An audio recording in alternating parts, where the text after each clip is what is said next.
It's hot, baby. It's hot in this kitchen. Why is it hot in this kitchen? We have to say, we can give a shout out right away. Right. Yeah. Yeah. I'm telling you what, Payton brought it in. Tell us about Fishmonger. Tell us. This is my new ultimate favorite fish batter for crappie, for There you shrimp. go. It's made by Fire and Smoke Society. They're out of Little Rock, Arkansas. You need to get you some of this Southern style crispy good. fish fry. It is awesome. We fried up 900 fillets the other day with this, and everybody loved it. So There you go.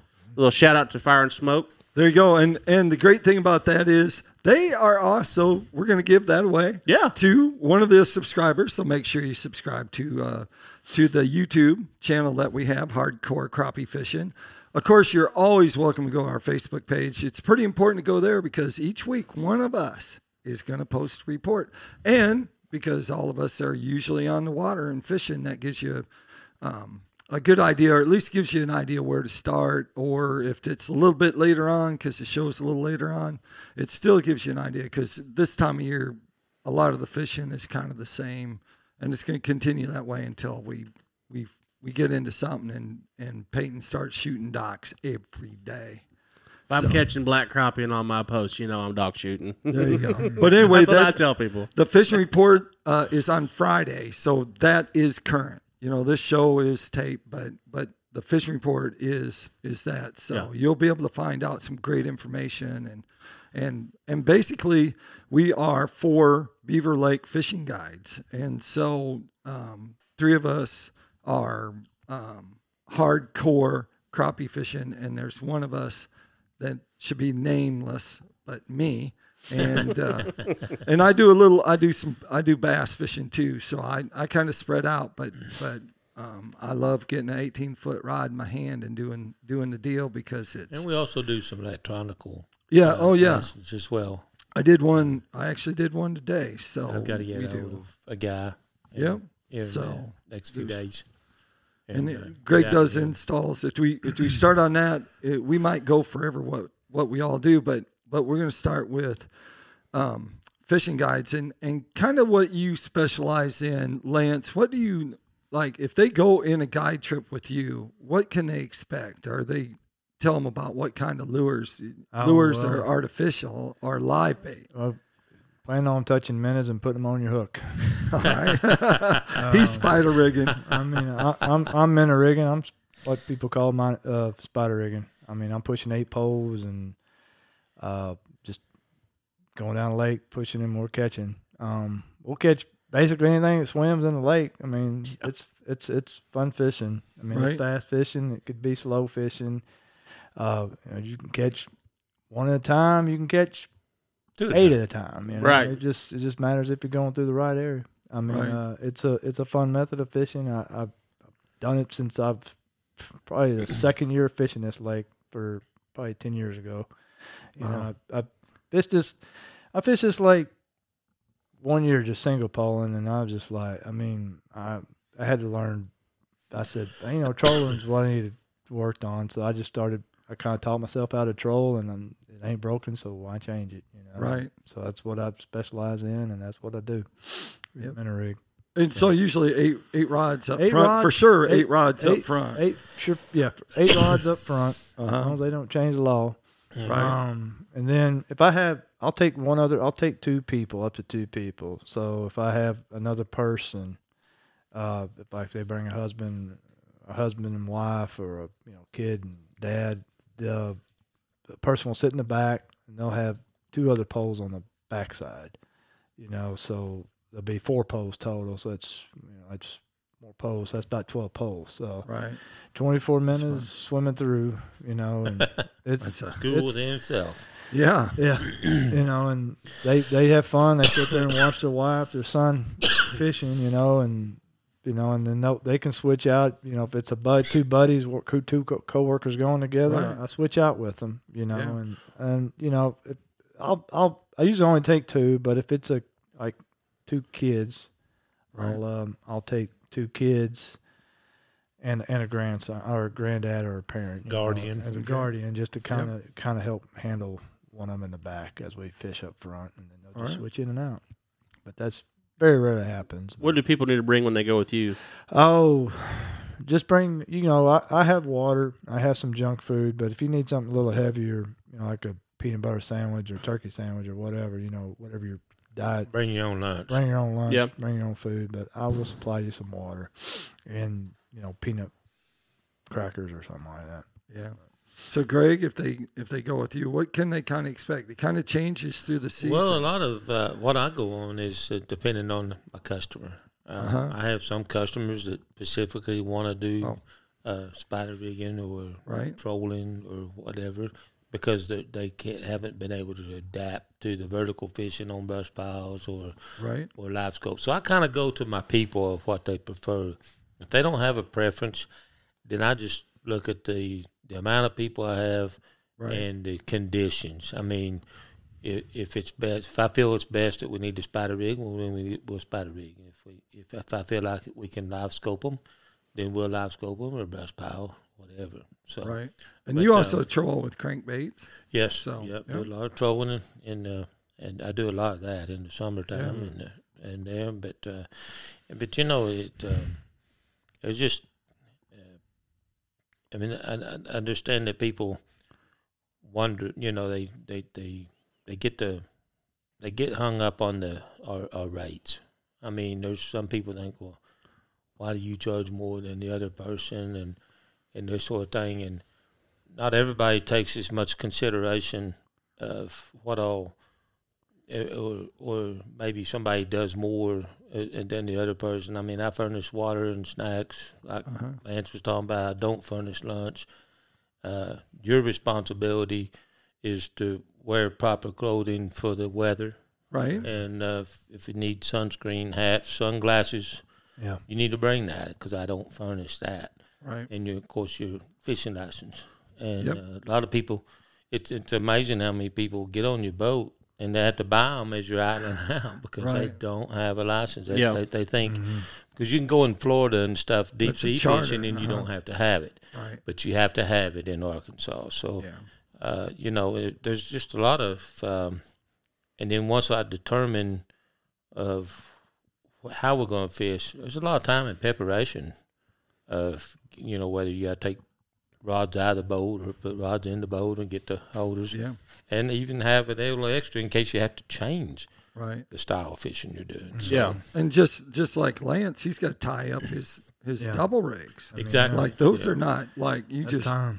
Right. Yeah, time. And I mean, if you're live scoping, and I mean you got 4 rods laid on the, then you got to determine, and while you're out there, you got to catch on why is those fish aren't hitting, whether you're spider rigging or what.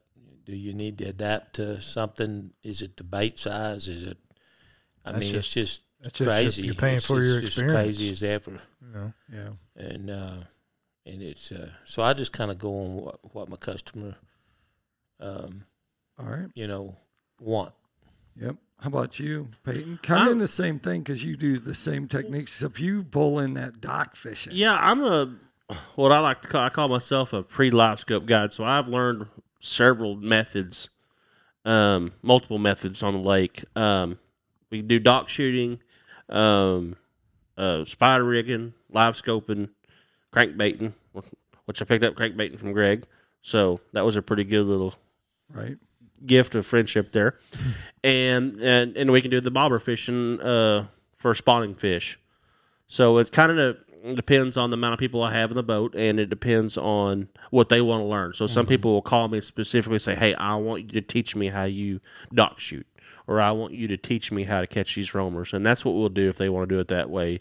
If it's just a group of people that want to go out and fishing, and it's a good, spider rigging bite, then I'll put the poles in and we'll take off. Right. The everyday average fisherman or that come to client that wants to come, the average person don't adapt well to the live scope or the dog shoot, right, so to speak. And they even struggle on brush piles, keeping it out of the brush and keeping it getting hung up.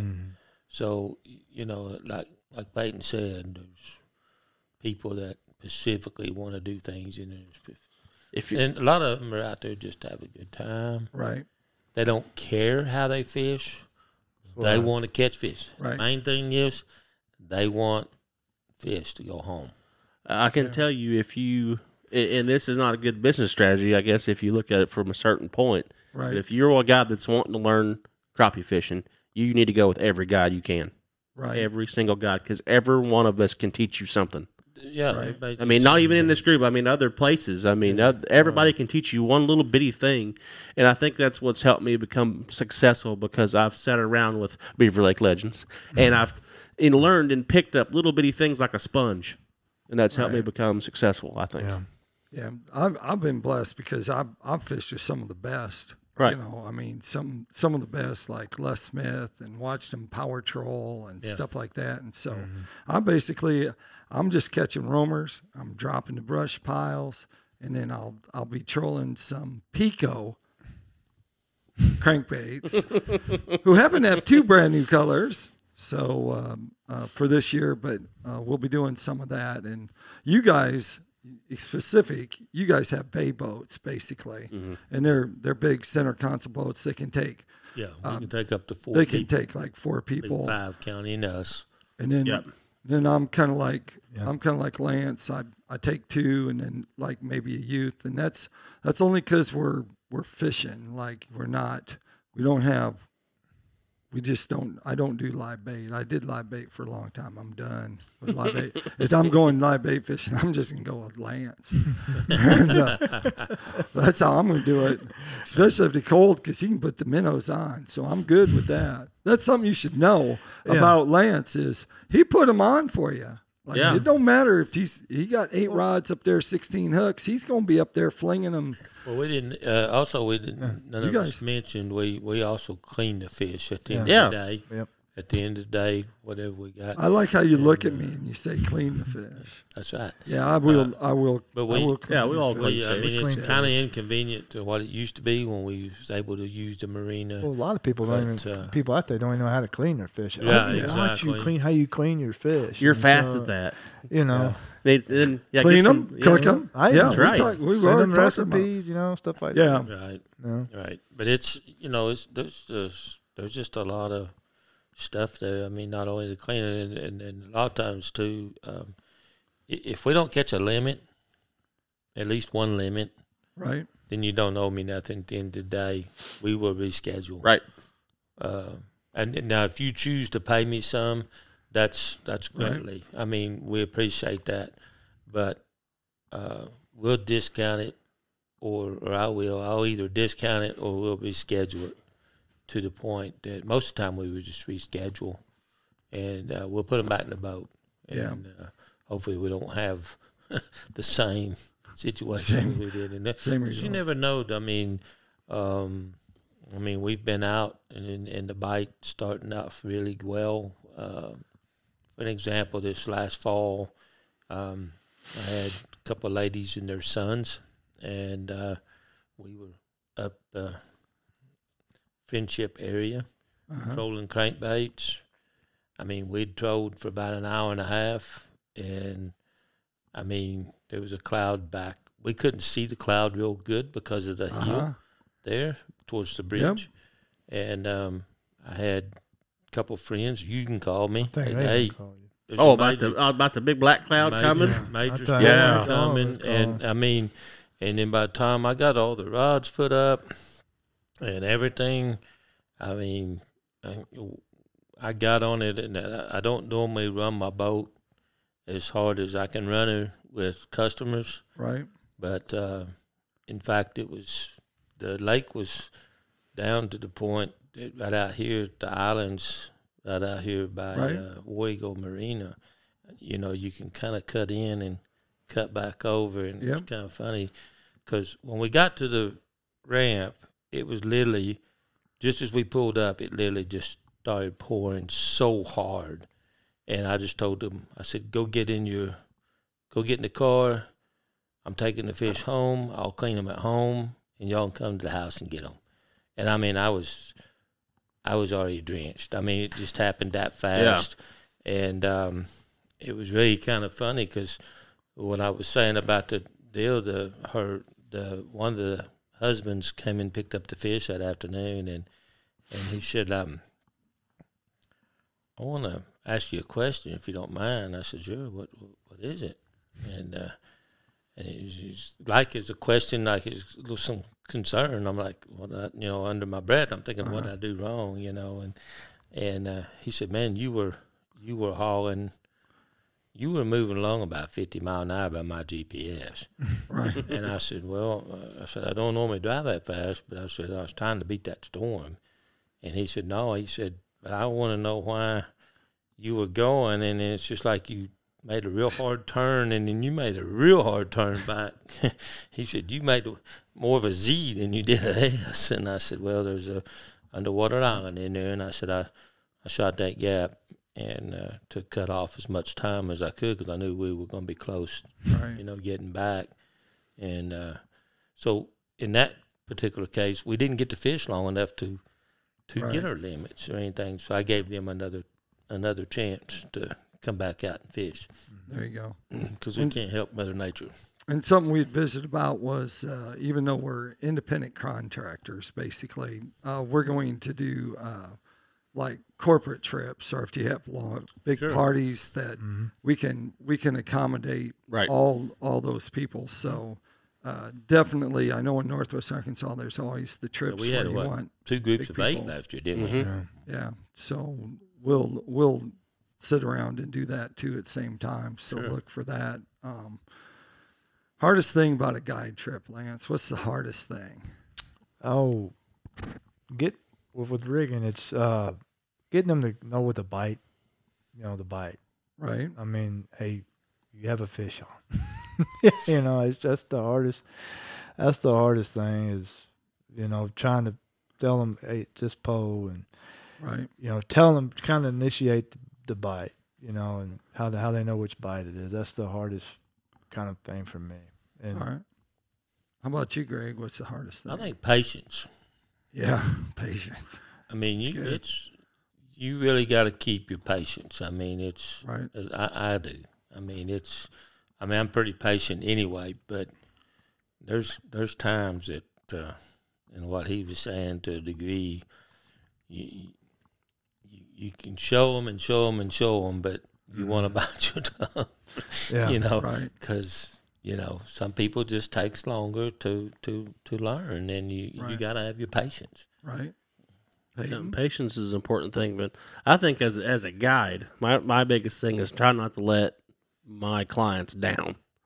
Because they know about you from somebody else, and they'll get in the boat and say, "Oh man, you and so had a blast. We can't wait." They've already all of a sudden it's like high expectations. The last 5 days, there's big old stringers full. Yeah. So you want to make sure that they have just as good as day, right? And and that's where my if you don't get your 15 or your at least one limit for the boat, you don't pay because I want the people to have fun and enjoy their trip and come back. So I mean that the stress of it is there is stress in guiding, and even when you do live bait like Lance, you have to go get the minnows. You got to keep them alive.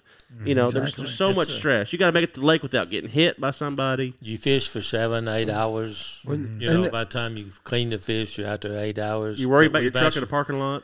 But we've actually worked 12, 14. I mean, and the thing about guiding is you still have to be respectful of everyone else because guide doesn't own the water, and that's something that you'll learn with us is we share the water. We're not out there. We don't own it, even though I do own this small piece of right here. No, I don't. But I mean that is something that you'll always see. Like with us is you're not going to see disrespectful or something like that. And so that's what we gather on. True. And the hardest thing for me is I want the people to catch fish. And so where Payton is patient, but he'll pull that stick out and make sure they got a limit. I'll help. I'll do everything he'll to help him. But I'm like you didn't pay me to catch a fish, so I basically the person, if we're live scoping, they have to stand up. Now, if you're pulling crankbaits, that's another story. They can sit down, not a problem, because the seat's right there. another seat, where all kinds of sit. But otherwise, my goal is to have you catch a fish, not me. And so we try that's to do different. Once in a while, they'll say, "Hey, we want fish." So we help them. Yeah, it gets pushing that noon time. They'll be like, "What can we do different? Because we want to at least have a limit take home." And then it's like, "Okay, we need 3 more." I said, "You want me to show you again?" There you go. Well, then they get into it again. Like, "Oh, you made that look easy. Let me try that again." Next thing you know, they pick it up. That's the nature of the beast. Yeah, right there. You just you want to catch as many. You want everyone to have their limit, but there are times when it doesn't happen. That just doesn't happen. But that's interesting. And it's like when you're on a spider rigging trip and you can catch them single poling. That's the toughest thing because you're just sitting there going, Well, we should have had 30 by now. It's like, oh, you missed another one. It's like, oh, this next one really set the hook. I had a guy. That happens. But if they're still laughing and giggling, you're fine. I had a guy in my boat. I had him in my boat for three years. Wow. And a couple times a year. And one year that they moved up on the banks, and I thought, well, we're just gonna bobber fish today. And we got there. I didn't even bring the spider rig and stuff or nothing. I should have. Right. But I just got the rods all ready, and his son-in-law, he's jerking them in, and I looked back because I'm trying to hold the boat in the wind, and I looked back and I said, Dewey, I remember this story. Are you not going to fish? And he just kind of looked at me like a deer in the headlights. He couldn't throw a spinning reel. Oh. And I didn't have a pencil sharpener with me. Oh, yeah. Wow. And I felt so bad for that guy because, it's almost like I had to pitch it out there for him and let him reel it in because he would have done better with it being upside down. You should have called, come by the boat dock. I got Zebco bullets, dude. Zebco bullets, yeah. That's those bullets, dude. Those things. That's all my uncles will use. So that's what I say. There's times that, no matter how hard we work at it, be professional and be good, there's always something out there that, dang, why didn't I think of that? So. All right, that takes us to contacting. So we've talked about guys. Lance, if they want to get in contact with you. Oh, you can just reach me on Lance Hughey on Facebook or 479-236-4105. Greg? Greg's Guide Service, 479-601-1683. Payton Usrey Fishing on Facebook. And I'm Brad Wiegmann. You can contact me at Brad Wiegmann or at Wiegmann's Guide Service. Usually I'm on Brad Wiegmann. You can contact me there. Or I have my phone number, 479-756-5279. Let's talk about this one last time. We giving this away. Oh, it's can we give 2 away? You think we can squeeze 2? Oh, yeah. Well, this is it. 2 different people. The word needs to get out about this awesome product here. This is an Arkansas-based company. Yes. Keeping it local. There we go. It's a real light breading, and it's really good. All right, Fishmonger. So make sure you check that out. We'll probably put a link to that on my website. So my website, if you want to go back and check any of these shows, my website has the Fishing Guide podcast. On the Fishing Guide podcast, but also there has Hardcore Crappie Fishing. You can find it there. You just click on the link and it's going to take you to that show. So we get quite a few going in. Make sure if you have any questions that you'd like answered and figure that one of us, 2 of us, 3 of us, and probably all of us have an opinion on that topic, we'll cover it and we'll see what we can do about that. So and with guiding, if you reach out to us, we'll put you with the right person you need to be with. There you go. There you have it. So, like we always like to keep it. We like to keep it what? Hardcore. Listen to that. That's music that you can eat by, right? Yeah. Music you can fry fish. Hardcore. They should make our own hardcore. Yeah, I'll get to talking to them about that. There we go. There you have it.